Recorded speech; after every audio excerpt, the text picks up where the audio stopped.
Welcome to the Fearful Fright series, where we will be reading with our favorite green ghoul, Grimmer. Now sit back and enjoy this twisted tale.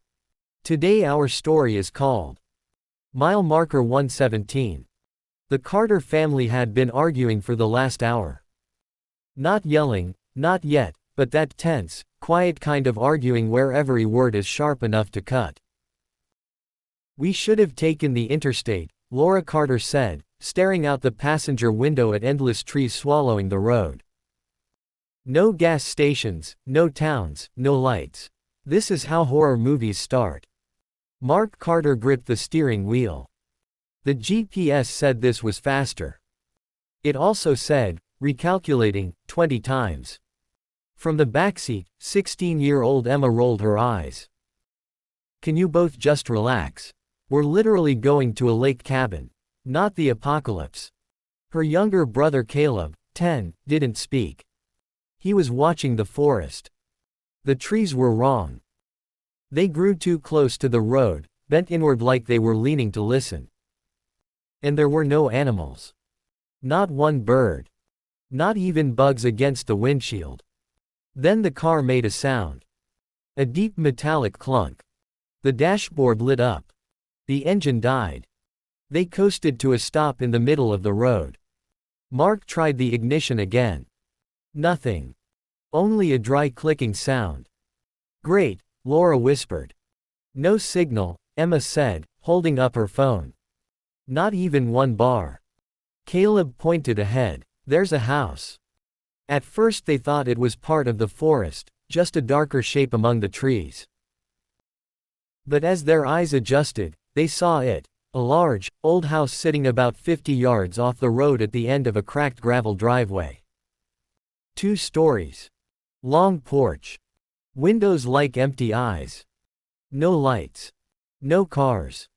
"Maybe someone lives there," Laura said, though she didn't sound convinced. They grabbed flashlights and walked toward it.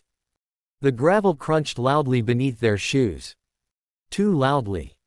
Because everything else was silent. The porch sagged when Mark stepped onto it. The front door stood slightly open. Emma pushed it. It creaked, long and slow, revealing a wide hallway covered in dust.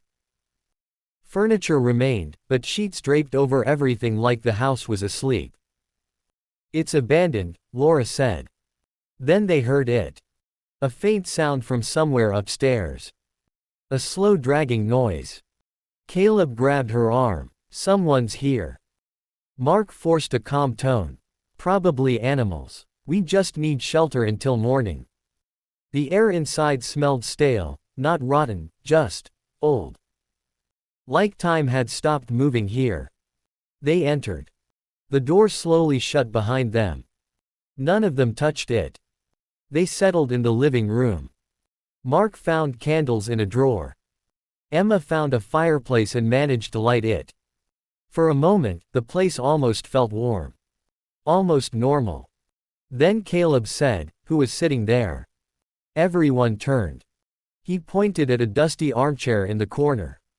There was an indentation in the dust, fresh. Like someone had just stood up. The dragging noise came again. From upstairs. This time louder. Laura stood. "We're leaving." "The car doesn't work," Mark said. "And it's pitch black outside." Emma whispered, "Then we stay downstairs." A sudden bang echoed above them. Followed by slow footsteps. Heavy. Measured. Walking from one end of the hallway to the other. Back and forth. Back and forth. Back and forth. For hours. They barely slept. Sometime after midnight, Emma woke to whispering. Right next to her ear. A woman's voice. Soft. Calm. "You shouldn't have come." Emma jolted upright. No one was there. But the hallway upstairs had stopped. Silence filled the house. Then all the bedroom doors upstairs slammed shut at once. Laura screamed. Caleb began crying. And something began walking down the stairs. They couldn't see it at first. Just the sound. Each step pressed the wood deep, slow, deliberate. When it reached the bottom step, the temperature dropped. Their breath fogged. The candle flames bent sideways, as if something stood among them. Then Emma saw it. A shape darker than darkness. A woman's outline, barely visible, her neck bent slightly too far to the side. Her face, blurred. Like memory trying to forget. She spoke without moving her mouth. Families shouldn't stay. Mark grabbed a fireplace poker. We don't want trouble. We'll leave at sunrise. The figure tilted its head. You already stayed. The candles extinguished. They huddled until morning. No one moved upstairs again. No footsteps. No whispers. Just silence. When sunlight finally filtered through broken curtains, they rushed outside. The car started instantly. No issues. Like nothing had ever been wrong. They drove straight to the nearest town, a small place called Briar Hollow.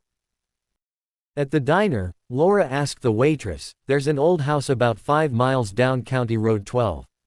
What happened there?" The waitress froze. You stayed there. Mark nodded. The woman sat down slowly. That's the Weaver house. Burned in 1998. Emma frowned. It's still standing. The waitress shook her head. No, it isn't. She explained. A family lived there, parents and 2 children.